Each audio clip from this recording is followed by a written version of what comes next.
All right, we've talked a lot about wireless concepts, how to build wireless networks, and how they work. But no wireless discussion will be complete without a little talk about wireless security. So in today's talk, we're going to go over WEP, WPA, how they work, the problems, and what we did to fix them. All right, friends and neighbors, welcome back to another wireless video. We are talking about a little bit of wireless security today, and it is really kind of surprising how many unsecured wireless networks are still out there. Now, wireless security is pretty easy, pretty straightforward to implement. So today we're going to talk a little bit about how you do that, but also some of the problems that we experience in early generations of wireless security and what's been done to fix that. Now, wireless security does have a couple of aspects, some cogs, some gears. When we first start talking about security of any kind, we can always talk about physical security, right? Who can get to your wireless devices, or any device really. So that's why we put things in closets and lock them up. But access points are sometimes out in the open, and if they have the ability to be reset locally, unplugged, then they can be attacked physically. Somebody can get actual access to the devices. But that's not usually what we talk about when we're dealing with security, but it's certainly something that you want to think about. Another part of wireless security is how far does your signal propagate? That is to say, who else can see your network? Anybody that can see your network can attack it. Now, the funny thing about that, there was a quote a long time ago, I think it was from Cisco, that said putting up a wireless network is kind of like sprinkling jacks around your parking lot. Anybody has access. And certainly if you're a neighbor to a hotel or an apartment building, or you live in an apartment building, lots of folks can see your wireless network. So it's something to think about. And so to control that, we can adjust the signal strength, we can change the antennas, we can change the orientation of the signal. So there are a lot of things that you can do to adjust your signal strength, signal propagation, and therefore signal security. Now, very early on, folks said, oh, one of the things that you can do is not broadcast your SSID. Well, this turns out to be a little silly because the probe request and probe response frames broadcast the SSID all by themselves. So all that you're really doing is taking the SSID out of the beacon, which makes it harder for legitimate nodes to join, or can, especially new nodes. So not broadcasting the SSID, really not a security thing. Another important part of security is authentication of the data, or verification of the data. And what this usually entails is a calculation that results in a number, and then we add that to the data, and then the receiving node calculates the same data, or runs the same calculation, and then verifies whether or not the data was modified or ran into a problem along the way. So examples of this would be the simple error check, right? CRC, checksums are another example. So wireless networks have their own calculation. It's called the integrity check.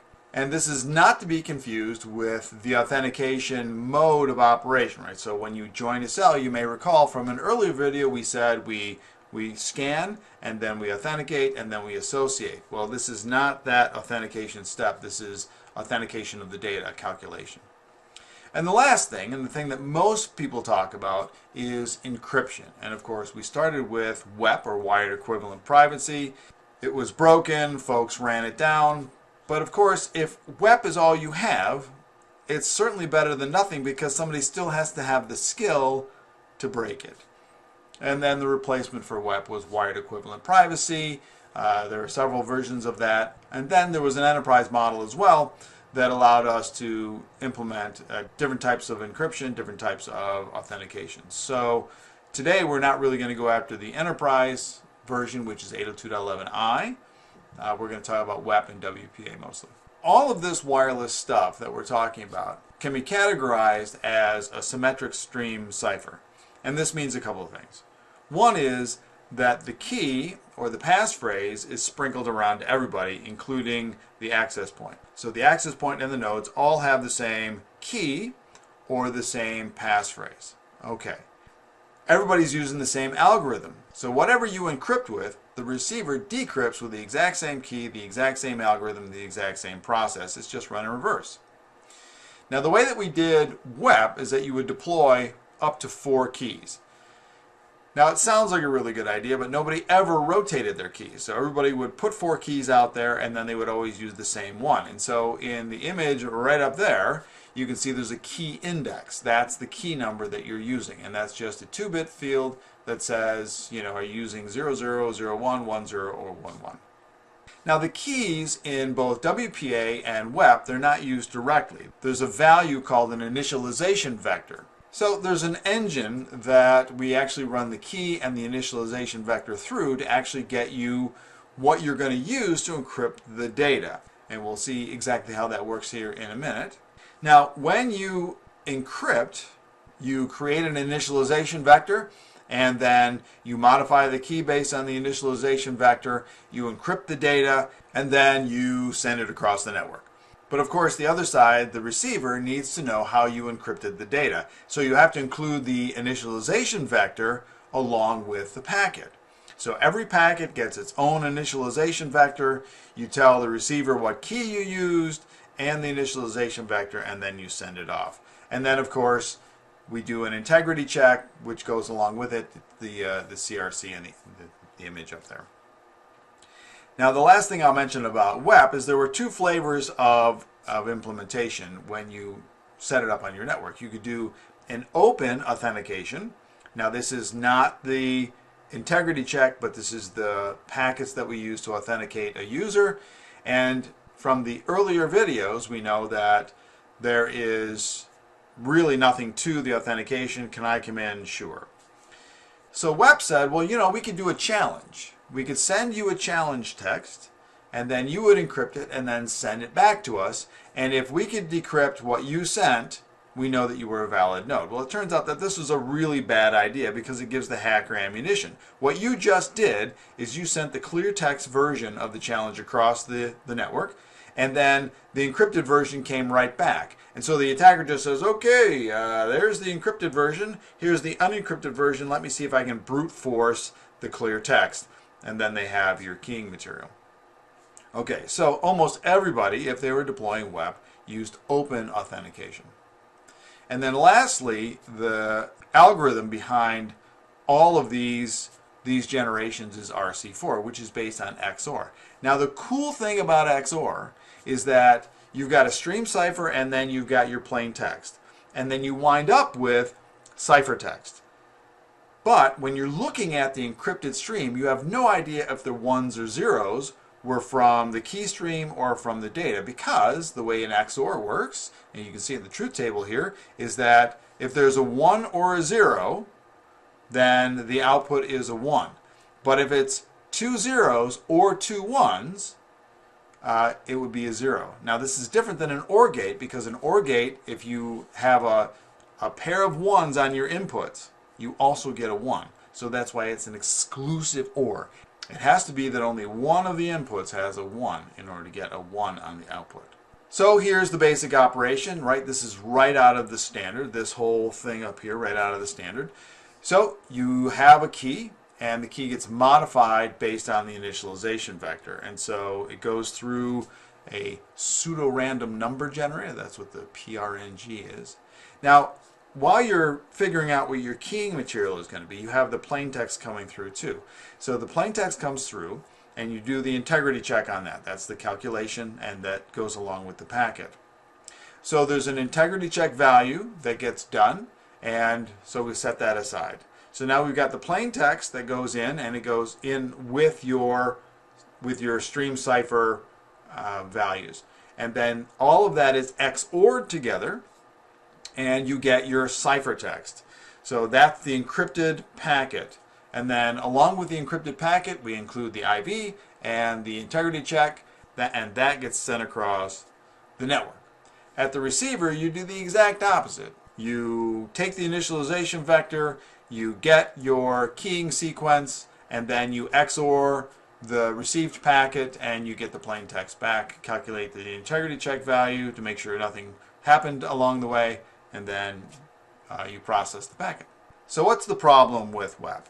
Well, it had a well-known integrity check, right? Everybody knows how CRC works. It's just a high-order polynomial. But that's not really the big deal. The real big deal with WEP is that the initialization vector and you can just scroll backwards and see the size of it, the initialization vector was only 24 bits. So a busy access point would reuse the same initialization vector values. It's just a number. And when that happens, we see two packets that are encrypted with the same initialization vector, which means that the stream cipher used for those two packets is exactly the same. What's the big deal? Well, that's an initialization vector collision. And now you can take the two encrypted packets and brute force and work your way backward through key streams to see if you can get the plain text back out. But that's not the best way to go about this. In the diagram up here, what I've shown you is what hackers usually end up doing. So you have an eavesdropper, right, that's listening to the encrypted data. And what we do instead is we inject packets into the network. So when we inject packets into the network, we know the plain text data already because we're doing the injecting. So you send packets into the network, the access point encrypts them, and then the encrypted versions are out there. So if we think about two packets, X and Y, what we've got is RC4 of X. That means that the algorithm has been run and it's encrypted. And then X and Y are the two plain texts. And if we're trying to recover Y, which is what we don't know, but we're listening in on the network, then we can get the encrypted version of Y, which is RC4 of Y. So it works something like this. I inject X. I know X. I know RC4 of X because I'm capturing the encryption. I also know RC4 of Y because I'm capturing. The thing that I'm trying to discover is Y. Well, the algorithm right over there, or right over there, shows you how you work backwards when you have the encrypted versions, an unencrypted version of one. So it's just at that point it becomes algebra, right? You know 3 out of 4 of the variables. And that's how folks break WEP. And it doesn't really matter how complex your WEP key is. So along comes Wi-Fi protected access. Now the real deal with WEP is that the RC4 algorithm and XOR, not bad things. In fact, they're pretty awesome. RC4 is used all over the place, and XOR is pretty awesome all by itself. But it was the implementation that was really the problem. So the WPA versions changed the integrity check. So there's been a couple of different algorithms, so we're not on CRC anymore. In addition, the IVs are longer. So instead of being 24 bits, they're 48 bits, which means that the number of IVs that are out there is enormous. So the likelihood of collision is much, much lower. The IVs can also be managed, meaning that you ensure that you don't reuse them and you don't just start counting at 0. A lot of times vendors would implement IVs that were simply start counting at 0, 1, 2, 3, and then would work their way through. But it's better to do a randomized version. Now WPA also implements a handshake and has greater amount of keying material. So there's the passphrase, there's the SSID, there's MAC addresses that are all involved in trying to figure out how you're going to encrypt the data. And so the Temporal Integrity Protocol, or TKIP, comes up with a session key. We even have rotation for the keys, and also we can encrypt the broadcast traffic, which goes to everybody. It's not supposed to be the per packet thing. And there was support for AES. And so what Wi-Fi protected access, whether it's version 1, version 2, version 3, have all tried to do is fill these holes. And then they try to fix the holes in the previous version. So for example, the WPA is a real improvement over WEP, but it's not perfect. If you captured the handshake, that is when somebody started their connection with the network, then you could also get something called the nonce, which was part of the handshake, which was a value that was used, and then you could work backwards and do a dictionary attack against the keys, the passphrases, and things like that, because everything else was visible. This is also why we use long passphrase. Don't get caught in using small passphrases. The longer the passphrase, the more complicated the passphrase, the more difficult the dictionary attack will be. So it's much, much harder to brute force. Don't use common words, all those kinds of things. And you can see in the packet above, the initialization vector is much longer.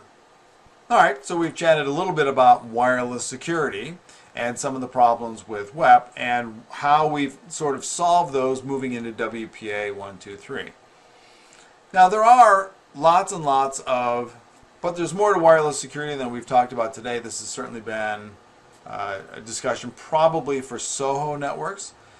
Enterprise versions include things like implementations of the enhanced authentication protocol, or EAP, and based on 802.11i, and usually include the advanced encryption standard, but those are for large companies or enterprise scale.